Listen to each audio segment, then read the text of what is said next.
Boa noite, pessoal. Bom, eu quase não ia fazer hoje o vídeo, mas eu achei que era importante a gente falar e até de um tema que eu pensei muito na semana passada. Eu vi que está muito em alta essa discussão e eu acho importante a gente falar sobre isso, que é um assunto, na verdade, que quase muitos não tratam, que é sobre educação financeira para o lado do empreendedorismo. A gente sabe que a gente não tem esse preparo, né? Na nossa infância a gente aprende a matemática básica, aquela educação formal das contas, né? A gente vai para um ensino. Boa noite, pessoal, para quem estiver acompanhando. A gente vai para as aulas, né, do ensino fundamental até o ensino médio, com tudo muito teórico, aplicando na prática somente os cálculos das fórmulas. Mas não se fala como a gente poderia usar. Muitos professores, óbvio que tem muitas escolas que já estão trabalhando isso, mas são escolas particulares, escolas, né, que a gente sabe que tem um preparo já, um conteúdo específico para trabalhar as nossas crianças. Mas na escola, no ensino, né, fundamental até o médio, da escola pública, a gente tem um pouco mais de limitação, tá? Porque a gente sai da faculdade, eu falo para você como uma professora de química, que a gente não é treinado para como a gente vai lidar numa sala de aula, por mais que a gente faça estágio, tá? Não é tão simples como parece, né? Então a gente tem aula de licenciatura, tem a parte toda específica para ser um professor, mas na verdade a gente não é preparado para ter hoje a lidar com crianças que têm uma mentalidade totalmente diferente, né, das nossas gerações anteriores. Então a gente sabe que a forma de se ensinar precisa mudar. E a educação financeira é uma de que se deveria também ter no currículo da gente, desde a infância. Eu falo para vocês que eu já apanhei muito nessa parte financeira, né? Mas graças a Deus sempre fui uma pessoa bastante cautelosa com pessoas, principalmente. E aí vai de cada um, aí vai de caráter, aí vai, né, do compromisso de cada um com as pessoas. Mas tem gente que tem algumas atitudes que às vezes realmente não pensa, e já passei por isso, onde eu faço uma venda, aí a pessoa compra sem fazer o cálculo do que ela poderia comprar, e você sendo uma pessoa que não é uma empresária, você só está vendendo alguns itens, é uma revendedora, tem um lucro pequeno, você acaba sendo muito prejudicado. Então, se todos tivessem a educação financeira, desde cedo, nós teríamos um melhor controle de como usar o nosso dinheiro, de valorizar os dinheiros, né, dos nossos pais quando a gente é criança, de entender como é que é feito isso dentro da nossa família, como que se mantém uma casa, né? E até a criança entender que para que ela tenha o que ela tem, seja desde o pobre até o rico, entenda como funciona o sistema, né? Quando é pobre, o doutor vai falar, vai ensinar educação financeira para pobre, não tem dinheiro, para que vai ensinar? Leva engano, porque a gente poderia sim prepará-los para o quê? Para desenvolver esse lado e conseguir fazer que um dia tenha uma condição melhor do que a se teve, né, de acordo com a sua família. E eu venho, por exemplo, de uma família muito humilde, muito simples, mas assim, não tão pobre igual muitos que eu sei que já é uma situação paupérrima, que passaram por muitas dificuldades, mas minha família também passou, mas eu, graças a Deus, ainda venho de uma família onde, tipo, meu pai trabalhou num banco desde 16 anos, aí a gente foi passar quando ele saiu do banco, aí sim, ele passou a ter uma dificuldade muito grande para sustentar 4 filhos e uma esposa. Até que a minha mãe resolveu trabalhar, eu tinha meus 13 anos. Então, não é simples, a gente trabalhou todos, eu e meus irmãos, a partir dos 15 anos, para poder conseguir estar hoje, né, onde estamos. Então, a educação financeira, se você é preparado, Você consegue se programar desde cedo. Ai, mas criança não tem que pensar em coisas de responsabilidade, a criança tem que viver, ser feliz. Tá, mas se ela tem uma dificuldade na infância, onde ela pode já tirar dali lições e aprender. Eu achei tão legal, porque eu estava conversando sobre isso com a minha sobrinha. Tudo bem que a realidade dela é outra, graças a Deus ela tem uma situação boa, né? Foi diferente da vida da minha irmã, da gente. Mas, por exemplo, ela estava falando para mim como que ela fazia para conseguir um dinheirinho vendendo pulseirinhas de elástico, pulseirinhas de tipo aquelas que monta, que compra o material na 25 de março, por exemplo, e monta, faz. E ela falou para mim, titia, eu vendo as pulseiras, as pessoas gostam, aí encomenda, eu dou o valor. Eu falei, mas você tem noção desse valor? Ela, eu não, eu acho que tá bom esse valor, eu cobro. Gente, ela tem 9 anos. E eu achei tão linda ela me falando isso, porque tudo bem que tem gente que já nasce com alguma facilidade, tem um dom para um lado para o outro, mas ela é uma criança de 9 anos que teve a visão para poder vender. Quem é que tem 9 anos e vende, né?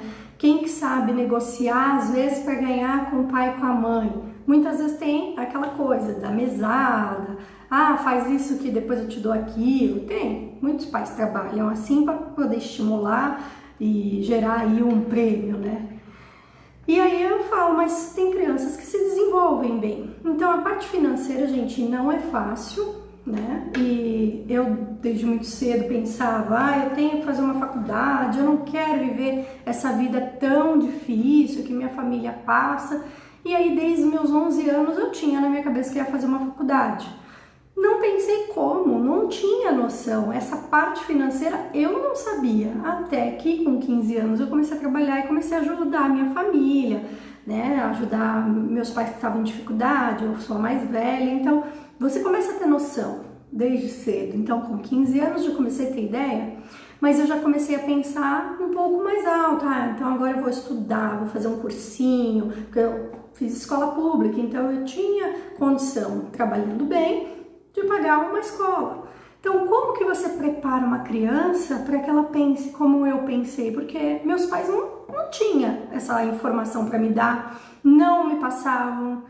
Então, assim, eu não fui educada de uma parte onde eu tivesse uma educação financeira. E se eu tivesse, eu teria me programado já e me organizado para, de repente, fazer aí a minha faculdade, ter uma folga, ter uma ideia. Aí a gente vai para o lado do empreendedorismo, né? Que eu queria muito tocar nesse assunto com vocês. O empreendedorismo, ele tem alguns lados, claro, positivos e os lados negativos. O lado positivo é muito legal, principalmente para aquelas pessoas que têm uma vontade de fazer algo diferente e ela tem condições para isso e ela começa devagarinho, sem ter um grande negócio, sem ser de família que tem investimento e tal. Ela começa com uma ideia, então hoje em dia até chamado de startups, né? Onde ela desenvolve um negócio e começa devagarinho. Mas nem todo mundo tem condições de fazer isso. Então o empreendedorismo, ele não é tão simples quanto muitos falam. Mas empreendedorismo é aquela revendedora de Avon, Natura, tal, né, que faz revenda de... Não, isso não é um empreendedorismo. Essa é uma venda, e é uma venda que hoje nós temos, né, uma ajuda aí que o governo resolveu colocar o pessoal para ter um CNPJ, que são os microempreendedores individuais, para que não seja uma pessoa que vive na informalidade e no momento que ela tiver mais velha, se aposentar ou precisar de uma licença, não ter nem como recorrer aos órgãos públicos, né? Então, o empreendedorismo não é isso, tá? Muita gente está confundindo, falando que isso é empreendedorismo. Gente, isso não é, isso é trabalho informal. O microempreendedor individual é um pouquinho da formalização para você não ficar nesse limbo. E aí que eu acho que, claro, ajuda muita gente, como eu já passei por isso, onde eu montei uma doceria com a minha irmã e a gente teve todo o negócio dentro do microempreendedor, porque tem um valor máximo para atingir e tal. Mas eu era trabalhadora, não era investidora. Quem pôs, né, quem bancou para poder ter todo o equipamento, todos os equipamentos dentro do negócio, né, o dinheiro para girar. Não, eu não era essa pessoa. Então, quando você não é a pessoa que tem um dinheiro guardado, um plano de negócio feito, onde você vai usar seu dinheiro bem para ser bem aplicado, a falta da educação financeira faz você às vezes, né, falir ou desistir de ser um empreendedor, um microempresário, ou seja lá o que for. Então nós sabemos que a dificuldade é grande do nosso país de legalização de qualquer empresa. O microempreendedor é uma opção, é muito bom, porque você tem ali como pagar uma taxa, que eu acho que hoje está em torno de uns R$55 para ser microempreendedor, e você pode não ficar na mão numa hora que você precisar de uma urgência. Mas isso é um mínimo do mínimo, tá? Porque as pessoas não têm às vezes lucro, não sabem como calcular o lucro, cobram muito pouco, às vezes estão pagando para trabalhar. Então, a falta da educação financeira para as pessoas, que eu acho que deveriam ser um curso extracurricular também, desde cedo as crianças poderem fazer, e muita gente fala, mas eu detesto contas, eu detesto matemática. Gente, mas sem isso você não abre um negócio, você não abre nada. Então você precisa ter uma noção, pode não gostar, mas você gosta de dinheiro, não gosta? Todo mundo gosta, então você precisa saber lidar com dinheiro. Então essa é uma ideia, porque quando a gente fechou, eu tive 3 anos na minha doceria, foi muito bom, mas nós avaliamos, chegou num momento onde não estava tendo lucro, estava empatando, e a gente estava entrando em ano de crise, que foi por volta de 2014, quando a gente resolveu realmente encerrar de vez, mas já desde 2012 vinha dando sinal que o Brasil estava quebrando. Então nós tivemos dificuldades de manter, não tinha dinheiro para aumentar, investir mais. Então adiamos nosso um dia, quem sabe ter de novo. Eu tenho minhas ressalvas de ter um negócio dessa forma sem ter um bom preparo, um bom capital para você poder ficar tranquilo durante um bom tempo. Então é necessário que as pessoas tenham informações para poder ter um negócio. Por exemplo, eu sou formada na minha área de química, sou cosmetóloga e eu resolvi fazer sabonetes artesanais. Bom, é lindo, maravilhoso, você pega os vídeos, você se empolga, mas gente, sem investimento não tem sabonete. Então, essa é a dificuldade das pessoas que sonham em ter um negócio, não ter que trabalhar para ninguém. Mas e aí, tem dinheiro para investir? Tem dinheiro para se manter? Se não, faça isso à parte, seja um empreendedor nas horas vagas, mas tenha um negócio fixo, tenha um emprego, certo? Para que você possa se manter. A mulher mesmo, muitas vezes, o pessoal fala, mas Sheila, o empreendedorismo as mulheres têm feito, porque enquanto isso ela cuida dos filhos, faz as coisas em casa, ela pode fazer bolos, doces, vender cosmético, fazer um sabonete artesanal, como eu, por exemplo. E isso não é um empreendedorismo? Se tiver como se manter dentro de casa com o marido, por exemplo, tem pessoas que têm condição, tem um marido que pode pagar as contas mais graúdas em casa, e essa pessoa ir começando o negócio devagarinho, um dia ela sim pode ser bem sucedida nas vendas, pode virar uma grande revendedora, uma grande até empresária, começando por um pequeno empreendedorismo. Então é possível, mas tem que ter pé no chão, gente. Então a educação financeira é muito necessária.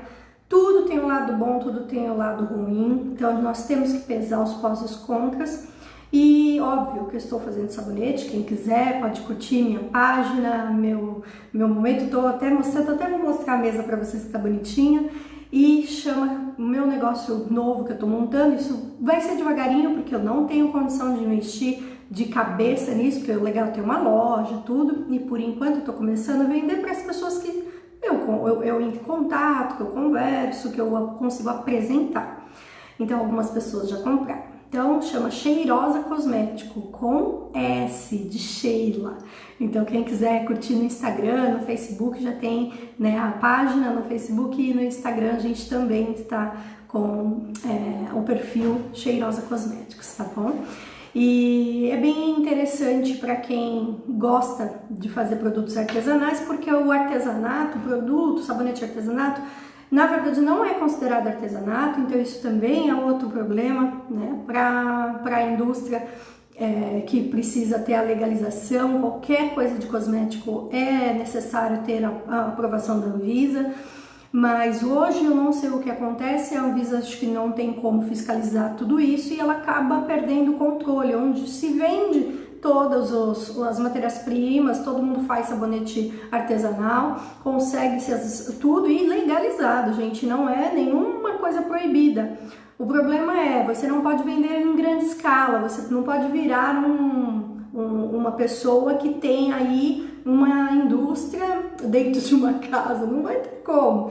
Então você não faz em grande escala, então você faz pouquinho. Então é considerado, entre aspas, um cosmético artesanal por isso e até pelo fato de você mesmo fazer.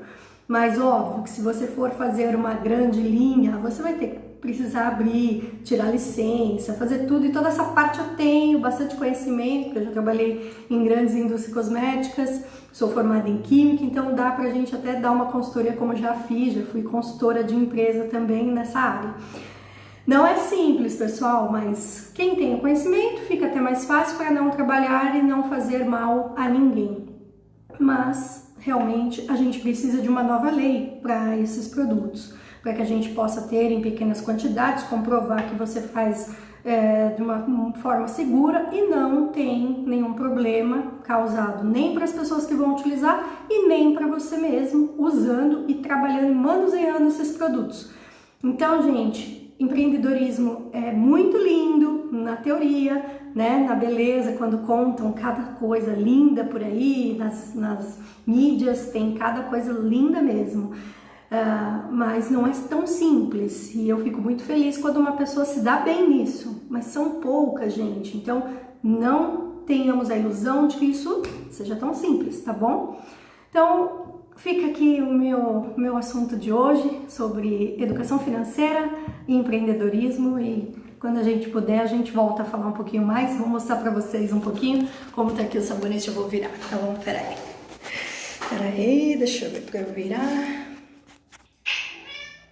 Aqui, ó, então aqui tem os sabonetes que eu estou fazendo, todos embaladinhos. Então quando eu pego e vou encontrar as pessoas, eu levo e mostro, né, e vendo. Então aqui, né, sabonetes com um aroma maravilhoso, porque eu faço questão de ter um cheiro muito bom nas coisas e a qualidade também. Eu fui da área de qualidade há muitos anos, então eu faço questão de fazer tudo com muito amor, muito capricho, e era assim também na minha doceria. Eu amo tudo que for ligado ao artesanato, ligado a manuseio, né, de produtos, eu gosto muito. Então é isso, gente. Então fica aí, ainda não tenho material, produto ainda pronto, cartão, mas estou aos pouquinhos, por isso que eu falo. Faça as coisas dentro do seu limite, sem meter os pés pelas mãos, e você vai ter um negócio legal, promissor, mas faça isso com planejamento, com controle e fazendo as contas certinho. Porque para eu vender e ter o lucro, eu tenho que ter condição também de vender. Se a pessoa não puder comprar, o seu negócio vai ficar parado. Então tem tudo isso. Para que público você quer vender? Então, gente, a educação financeira é importante, temos que falar disso muito mais. Um beijo, gente, boa noite.